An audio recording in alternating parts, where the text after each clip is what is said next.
Welcome to Black Entrepreneur Blueprint, the #1 podcast and resource for Black entrepreneurs. I'm your host, Jay Jones, and Black Entrepreneur Blueprint was created specifically to educate and inspire Black entrepreneurs to launch, build, and grow successful, sustainable businesses. Join us as we help build an economic power base in the worldwide Black community by building and supporting Black-owned businesses. If you're currently an entrepreneur or want to be an entrepreneur, you're invited to join us each and every week here at Black Entrepreneur Blueprint. Welcome to the BEB family and get ready to elevate your entrepreneur IQ. Welcome to the Black Entrepreneur Blueprint, episode number 461. I'm your host, Jay Jones, and today we have another outstanding and informative show in store for you. Today's show topic is Almost Losing Everything, My Blessing in Disguise Story.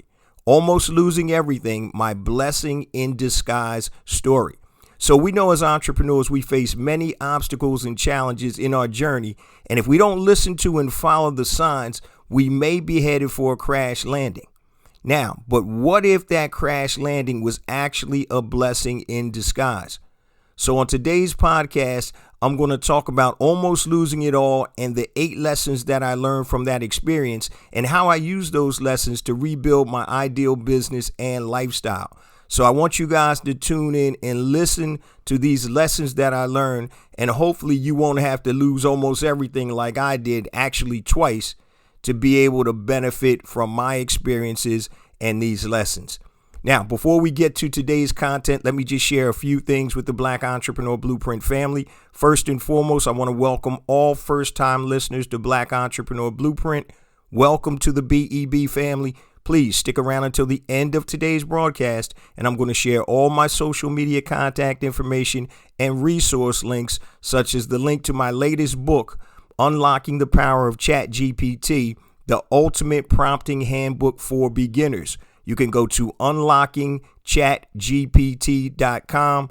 And if you're interested in learning how to use ChatGPT for profit and productivity, please check out the page unlockingchatgpt.com.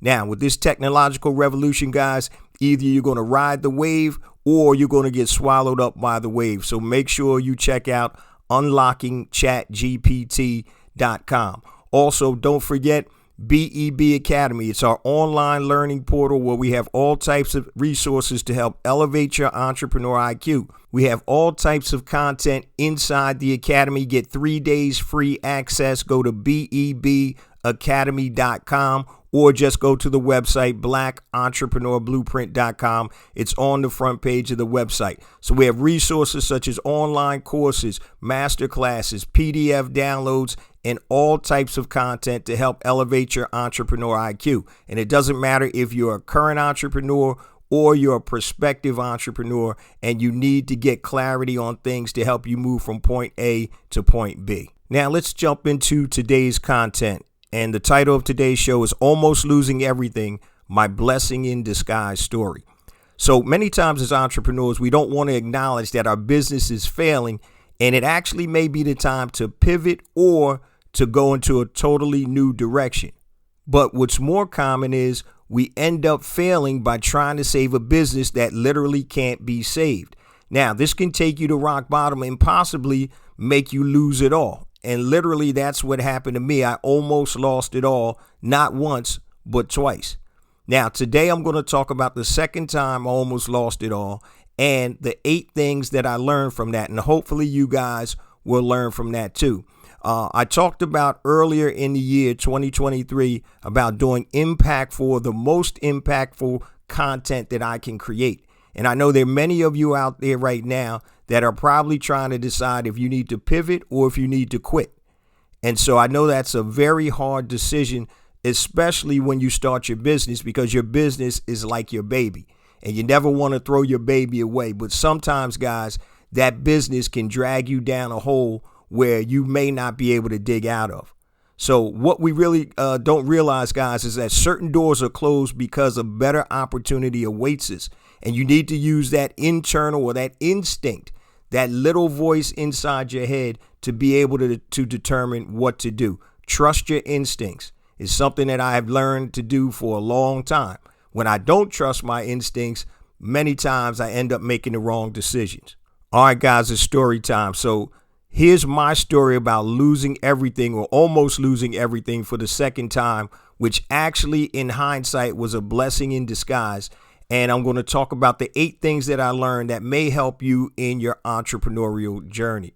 So if you've heard this story before, bear with me, but there are a lot of first-time listeners and people that haven't heard this since I'm on episode 461.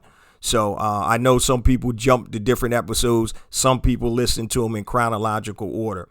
But years ago, one of my best friends and I started a mortgage business back in the early 2000s. That business at the time was started with just 2 of us, 2 office phones, and a fax machine. And we were in this small 1,000 square foot office on top of some deli, right? The office used to stink like I'll be damned because of some of the food. It was like an international type deli, and they had all types of different food. So that's where we started the mortgage company. Now, in subsequent years, we grew that mortgage business to over 50 employees, multi-millions of dollars a month in revenue, and we were making money like hand over fist. So the going was good. Now, for those of you who were adults or remember this, in 2008, there was a financial collapse.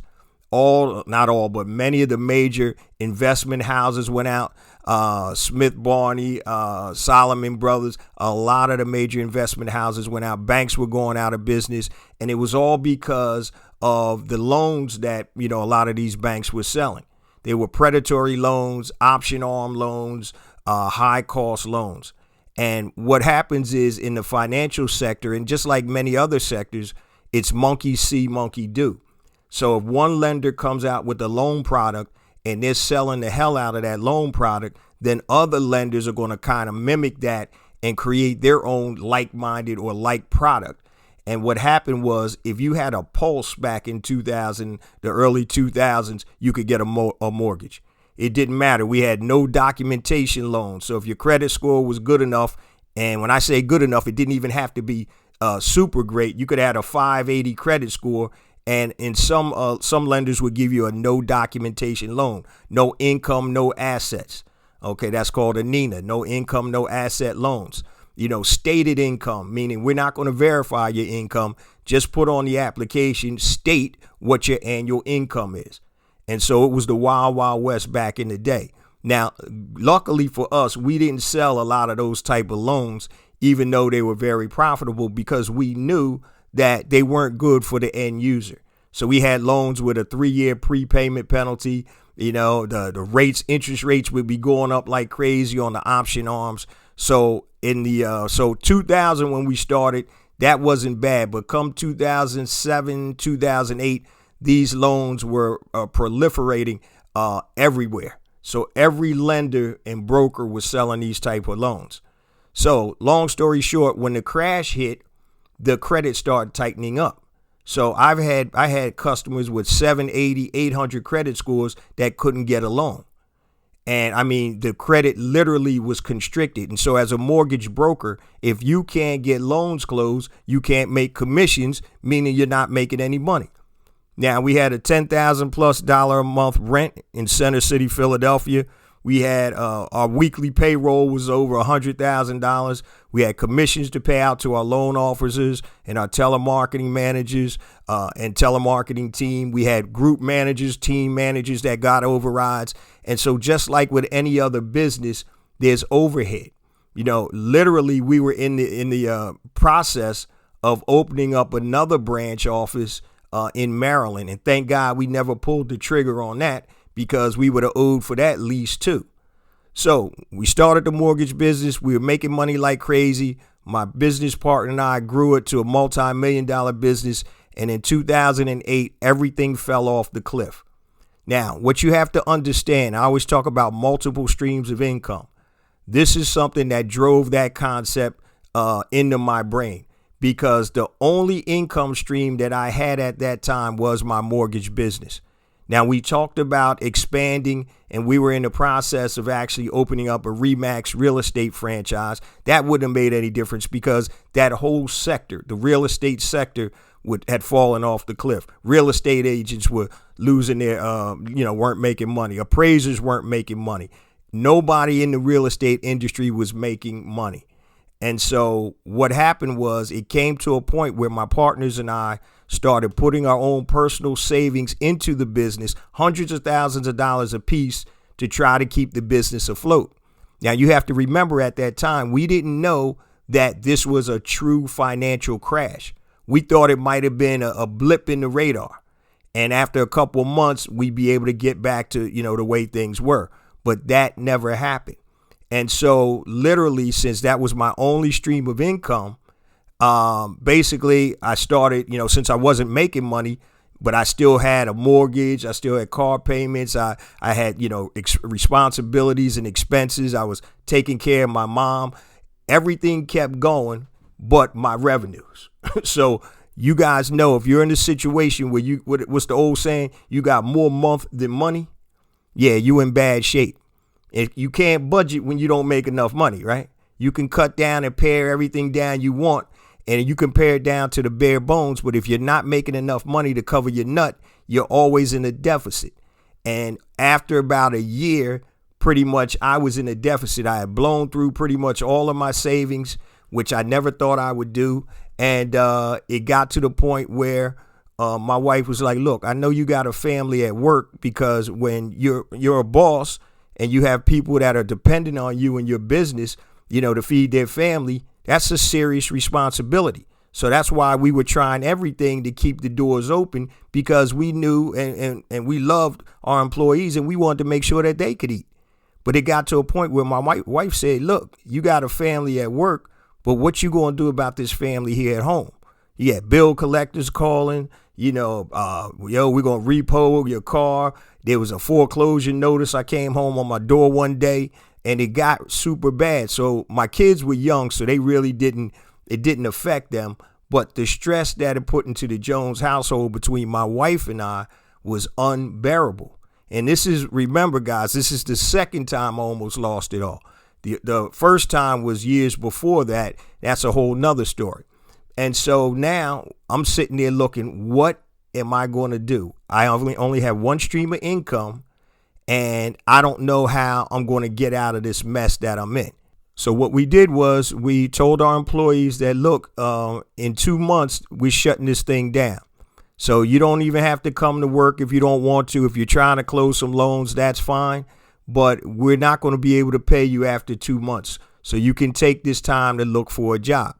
Now, we didn't want them to go out empty-handed. We wanted to try to give them a little bit of runway so they could try to transition into a new position. Now, remember, banks aren't hiring. Other mortgage companies aren't hiring. The financial sector pretty much is going crazy.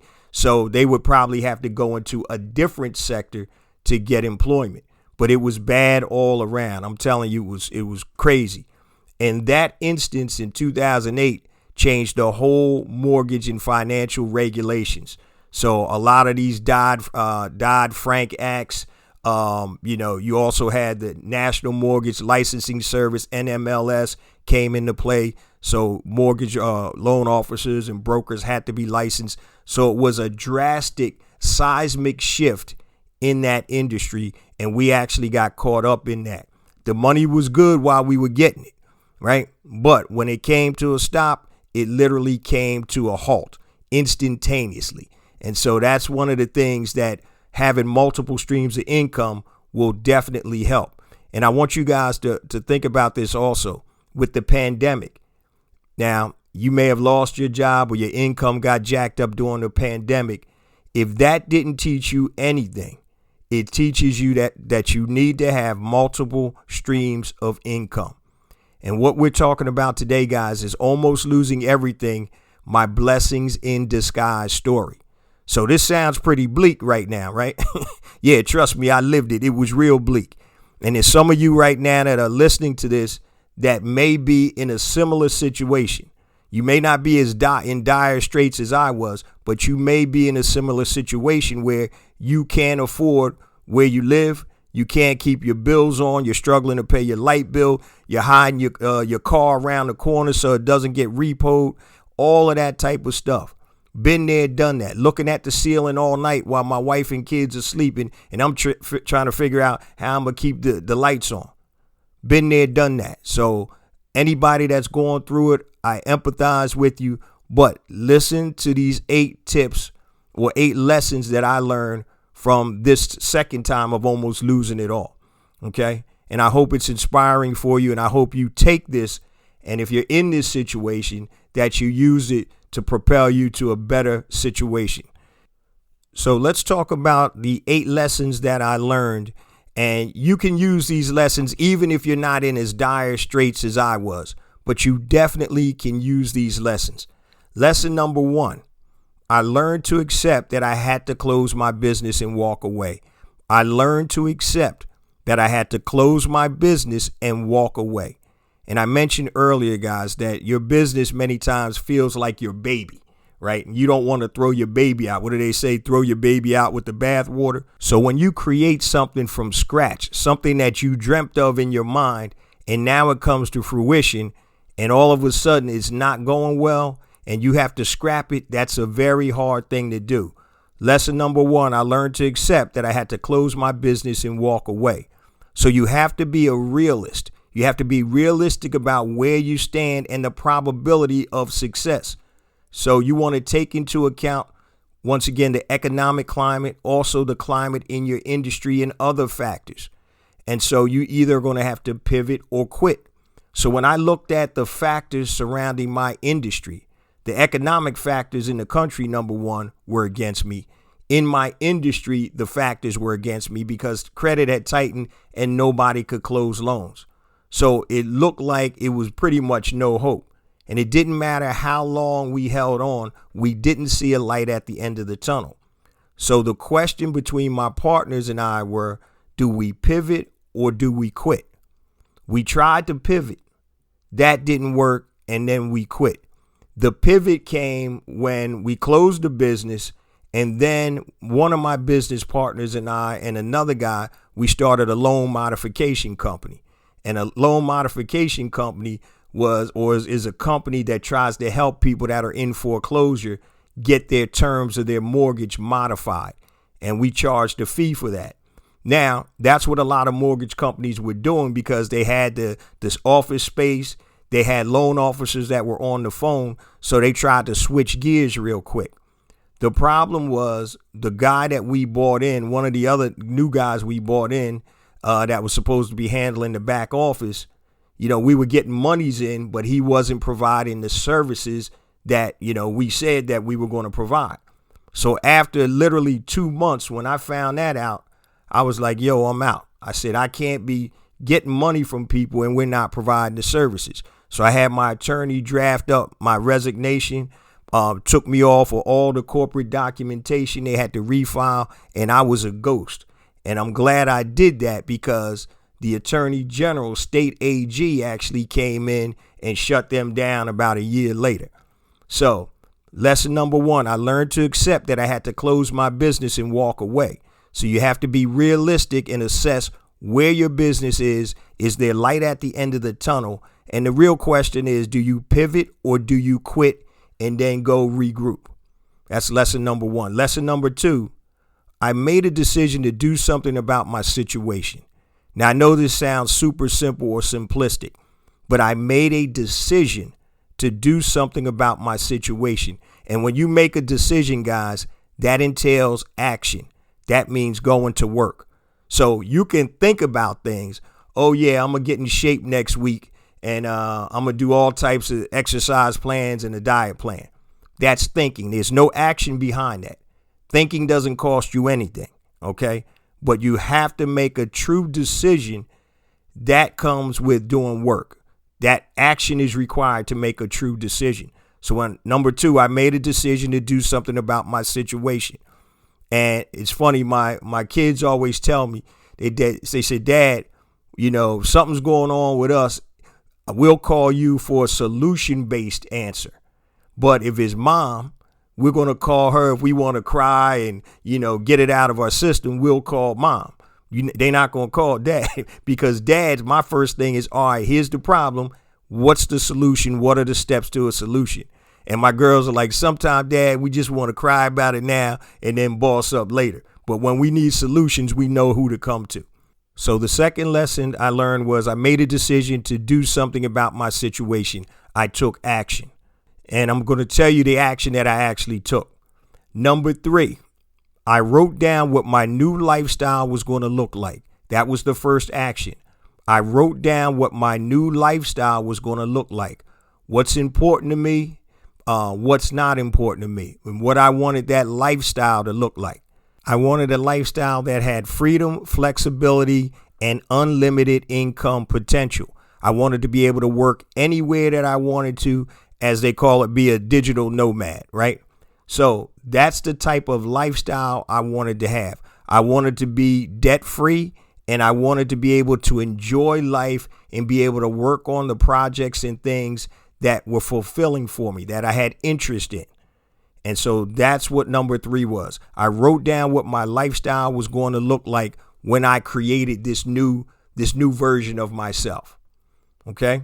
Number 4, I wrote down what I liked and what I didn't like about my old business, and I tried to create that sweet spot for my new business. Number 4, I wrote down what I liked and didn't like about my old business, and I tried to create that sweet spot for my new business. Okay. So the questions I had were, what does my ideal business look like? All right. And I based that around my lifestyle. Remember, you base your business around your lifestyle, not your lifestyle around your business.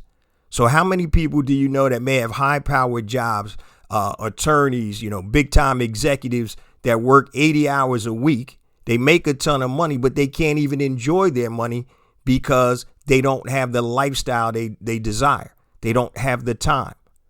And so I wrote down, what I didn't like about my old business and tried to create that new sweet spot in my new business. And here's some of the things I did not like.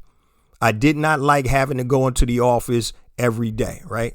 I didn't like having to manage 50 plus employees. I didn't like having an office rent for $10,000 a month plus. I didn't like having a weekly payroll of over $100,000.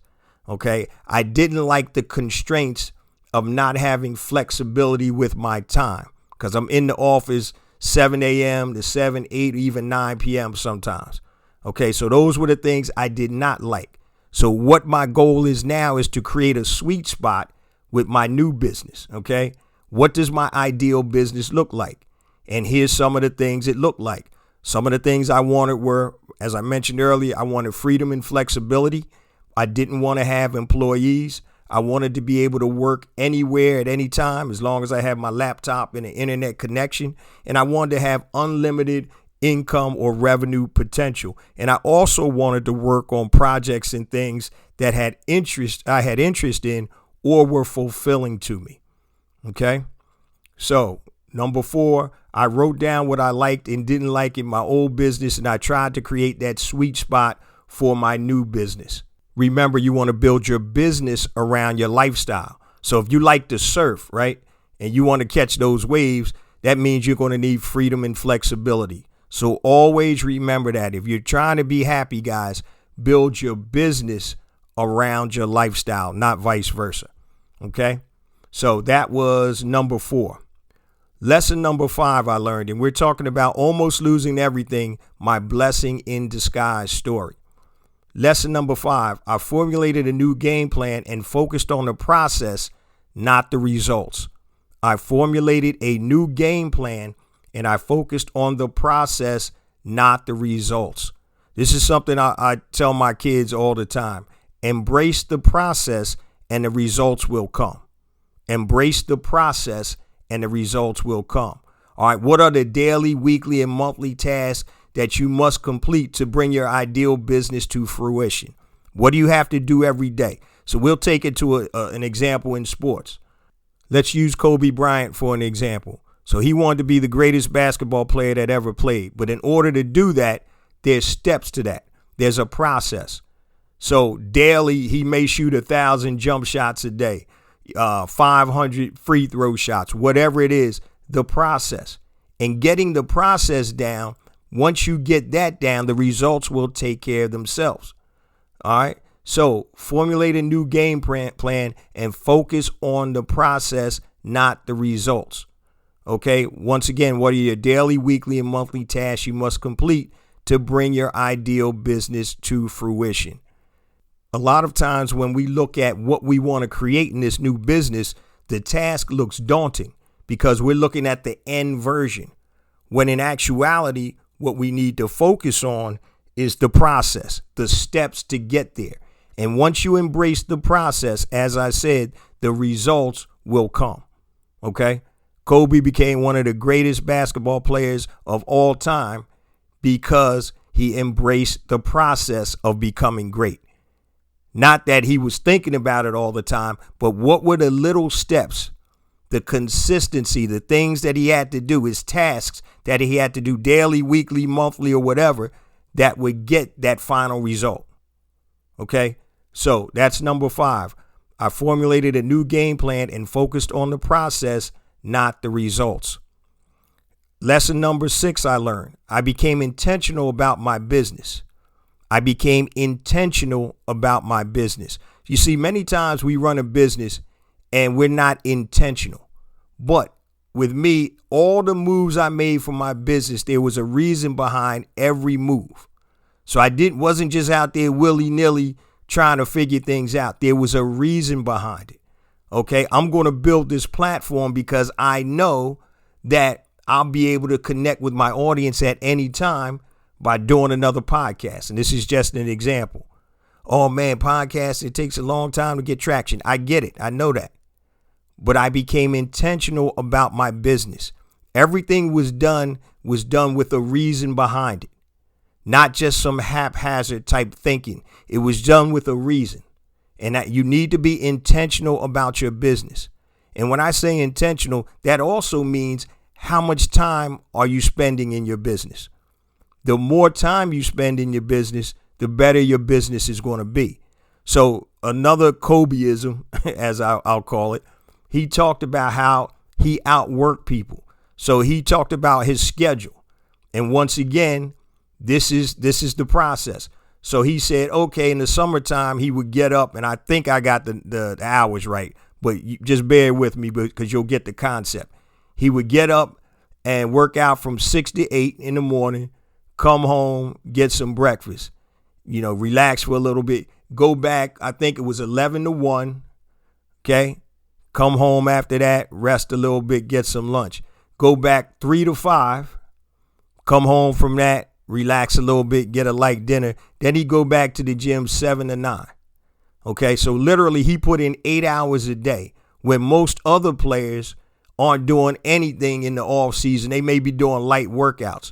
But he said, even though I wasn't as good as some of those players, he said it's impossible for them to catch up.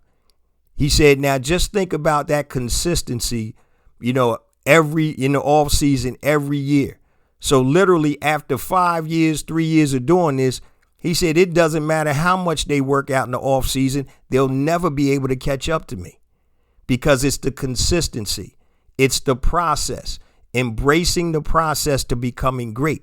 And so even if somebody every summer, was busting their hump, they couldn't catch up with Kobe because this was something that he did in his process that separated him from the rest of them. And that's why he's one of the greatest players in the game today. Lesson number 7 that I learned. I created a realistic budget for my new business. Many times when we start businesses, our income projections, sales projections, and even our budgeting is way, way off.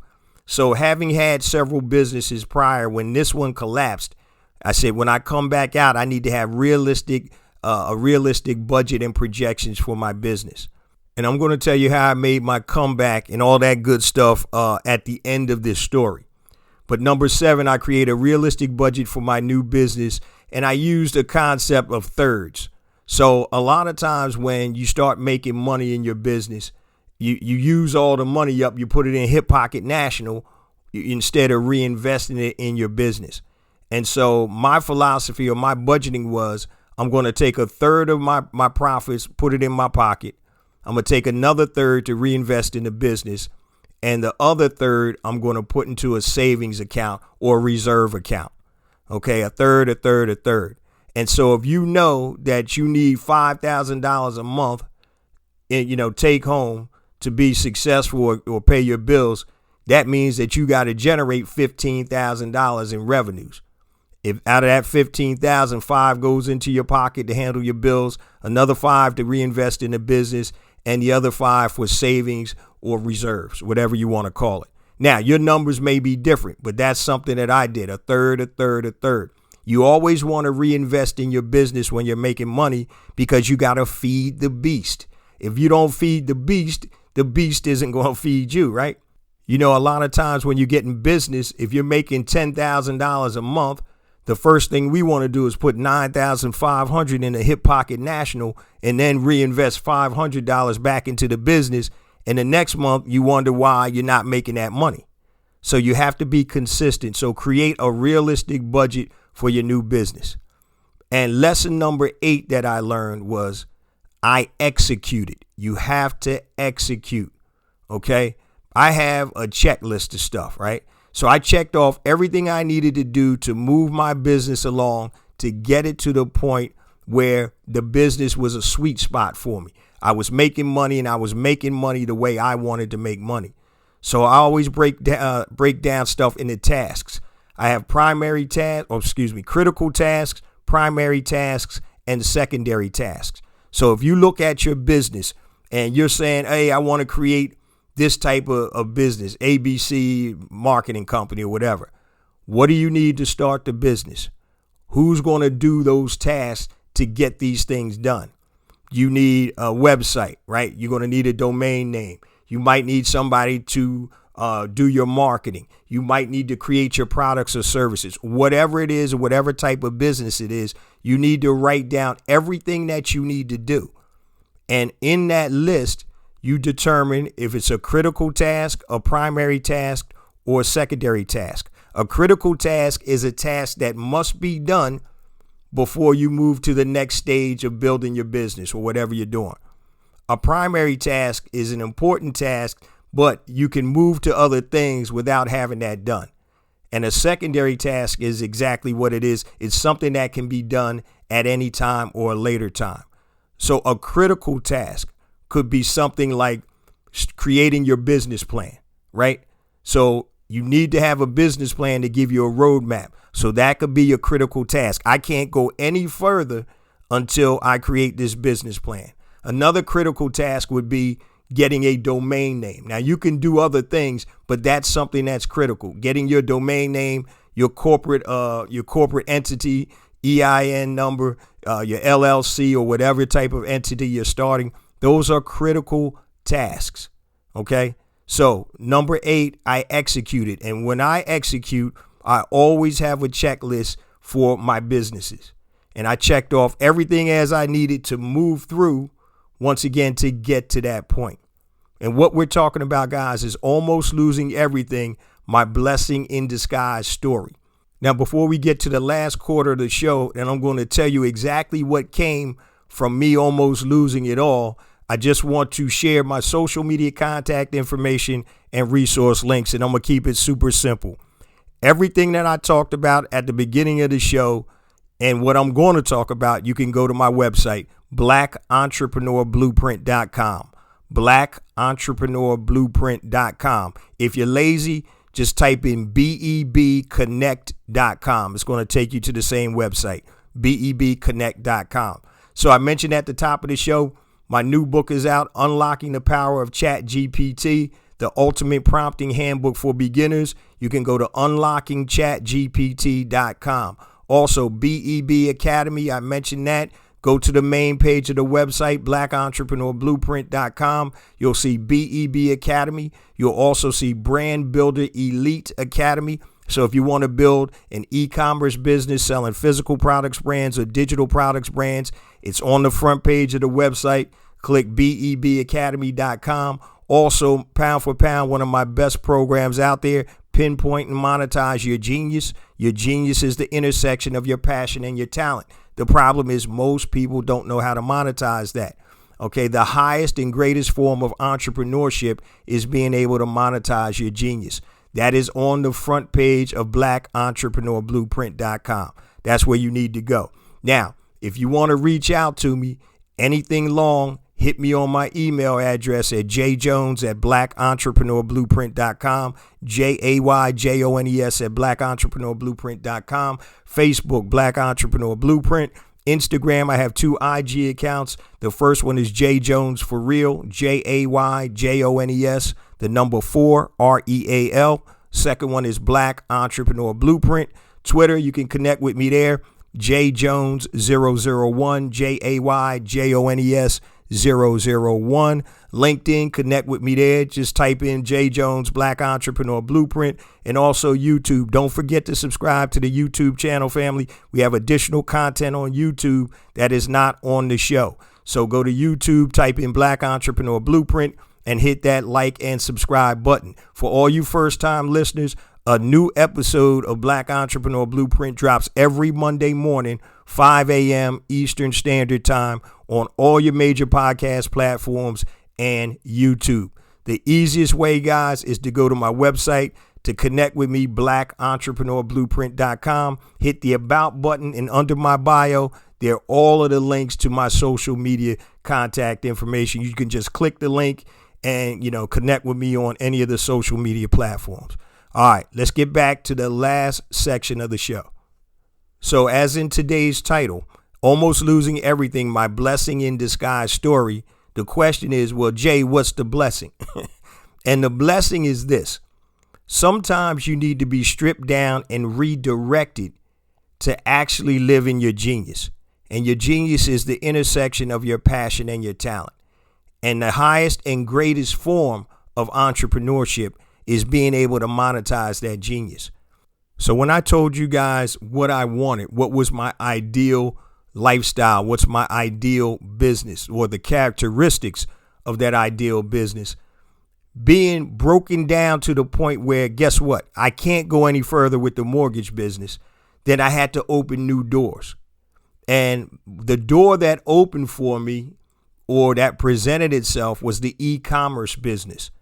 And so I always say e-commerce saved my life. So after the mortgage collapse, I was actually doing some consulting work for some media companies, making a little bit of money here and there, but always trying to game plan my comeback.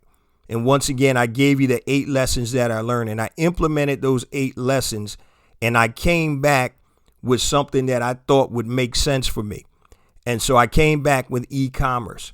And, people, my wife, my kids, and a lot of my friends thought I was crazy because my first product brand that I brought to market, which I still sell today, was actually a hair flat iron business. And so what I had done was I created a brand of flat irons, and I'm a bald-headed black dude, right? I know nothing about the flat iron business except when I saw what my wife was paying for a flat iron. And I'm going to share this real quick with you because I think you guys need to understand where opportunity comes from and also what doors can open if you're paying attention. My wife was going to work one day, her flat iron broke, and she was like, oh my God, I'm going to have to go to the mall after work and get a new flat iron. And I was in there shaving that morning, and I just asked her, I said, well, what does a normal flat iron cost you? And she told me $150 to $200. And I said, what? I said, for this? And she was like, yeah, it has to be ceramic plates. It has to have high heat. It has to have this, that. I said, hold on. This is crazy. So I go on to Alibaba.com, and I already been researching e-commerce. Even before the internet, I used to bring products over from China and resell them, right? So when Alibaba came into effect, where you can find manufacturers, that was a game changer for me, a no-brainer. So I ordered 3 samples from 3 different manufacturers, and these flat irons look very similar to hers. So I had my wife and my daughters try them for about 6 weeks. And at the end, I asked them, I said, which one do you guys like? And they all picked the same one. So unbeknownst to me, I didn't do this in the correct order, but I had already trademarked or put in play a name brand and a trademark application for the product, right? Now, I didn't even know if the product was going to sell.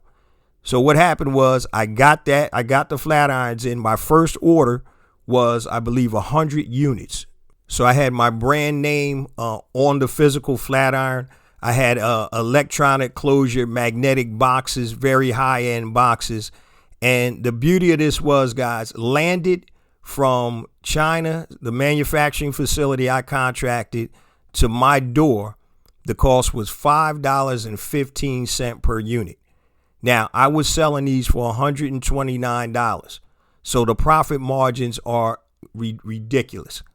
And so when I first started selling, I got 100 units, and then I started running pay-per-click advertising on Amazon. So if it's costing me $5.15 and I'm making $129, I got a whole lot of room to drive traffic.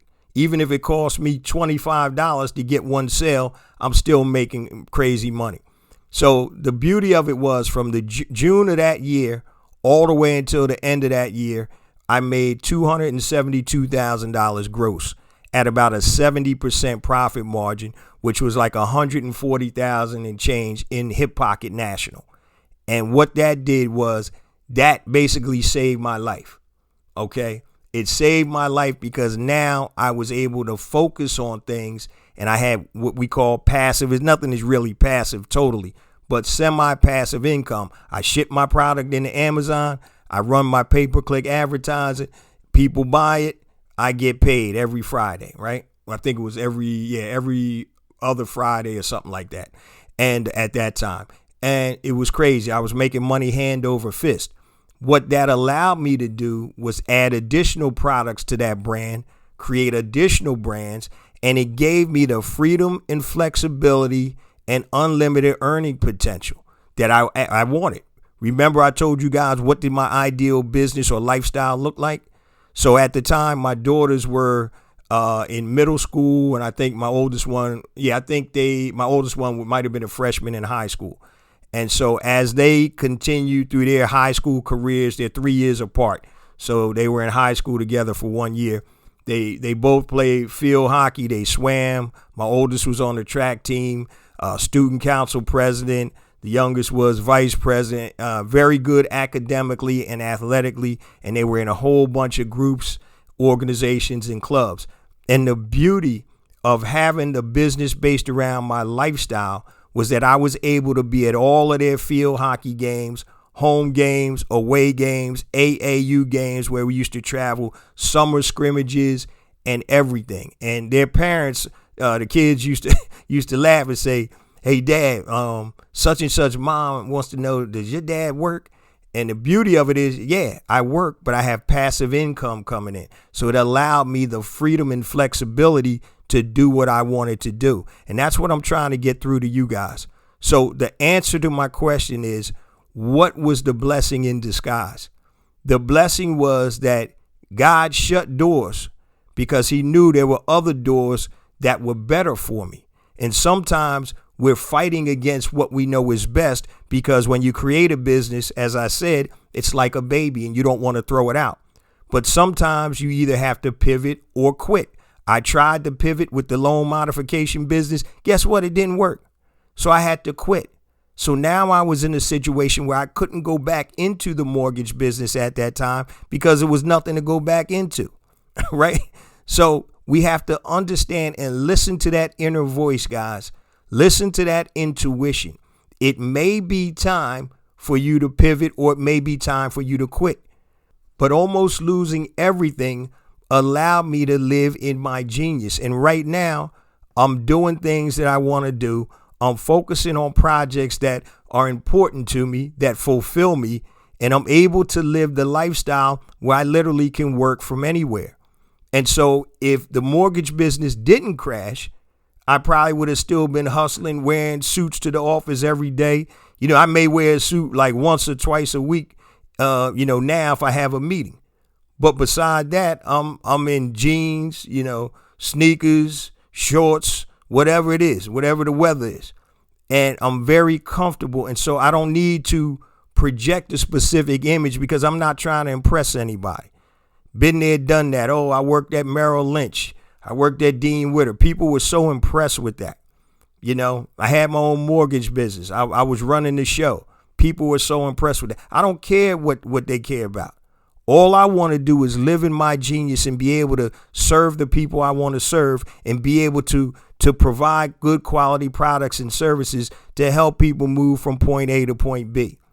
And with Black Entrepreneur Blueprint, that's what I'm doing. I'm helping my people build successful, sustainable businesses by giving them actionable steps and resources to move from point A to point B.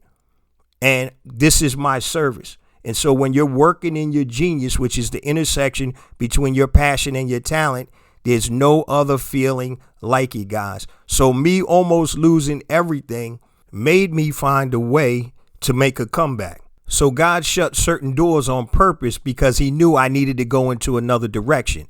And sometimes it takes catastrophic events in your life to make you make a major shift. So how many people have you heard of that had gotten fired from a job and then ended up starting a business and becoming very successful? And I did a show years ago, an episode, I can't remember the number, but it was called Pacified by a Paycheck. And what the show talked about was how there's so many great businesses, ideas, and entrepreneurs out there that never get started because they're pacified by their paycheck. Now, when that paycheck stops, just like during COVID, then you have what I call reluctant entrepreneurs. These are people that wouldn't have started a business if they had another job, right? Then there are other people who always wanted to be an entrepreneur who said, you know what? I got laid off. I'm not making any money. Let me go start my business now.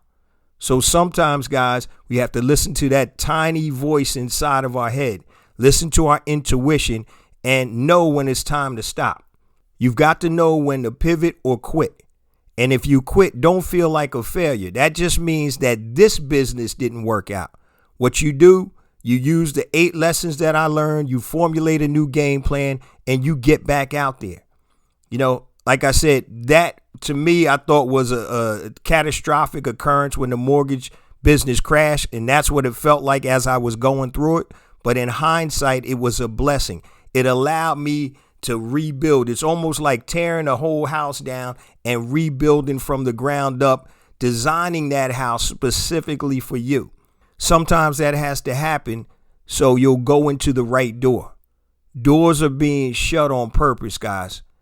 And that's just telling you it's the universe, it's the creator, it's your God force telling you this isn't for me, but there's another door over here that's perfect for you. Now you have to help create that, but you have to be cognizant of when it's time to quit or when it's time to pivot. And do not feel like a failure if you have to shut your business down and start all over again. But this time you're that much the wiser because you understand what worked and what didn't work. And as long as you take those lessons and you build upon each other, then you're going to be a more successful entrepreneur. I've started over 17 different businesses, and I say this all the time. 5 of them were abject failures. 5 of them were so-so. 5 of them were good, and 2 were multi-million-dollar businesses. I've learned every step of the way. And I pray that you stay diligent in your pursuit of entrepreneur success because we know the road is not easy, but I need you to follow your instincts. Follow your instincts and listen to that little voice inside that tells you what you need to do next. And please never feel like a failure if you have to shut that business down, because all it's telling you is, hey, this door is closed, but there's another door with your name on it that's going to take you to heights that you've never even imagined. Now, I say this each and every week as we close the show, guys, and I say it because it's true, but we get more and more downloads because of you, the BEB family. I appreciate you guys so much. Please continue to spread the word about the podcast, also about the new revised website, BlackEntrepreneurBlueprint.com. We want that website to be the resource for Black entrepreneurs worldwide. BlackEntrepreneurBlueprint.com. Also the ecosystem, the online courses, the new book, Unlocking the Power of ChatGPT. Go to unlockingchatgpt.com for more information Everything is designed, guys, to elevate your entrepreneur IQ and to help you build a successful, sustainable business. Not something that's going to be a fly-by-night business, but a successful, sustainable business. Remember, guys, it's not about me. It's not about you. It's about us. It's about building an economic power base in the worldwide Black community by building and supporting Black-owned businesses. Love you guys. See you same time next week. Peace.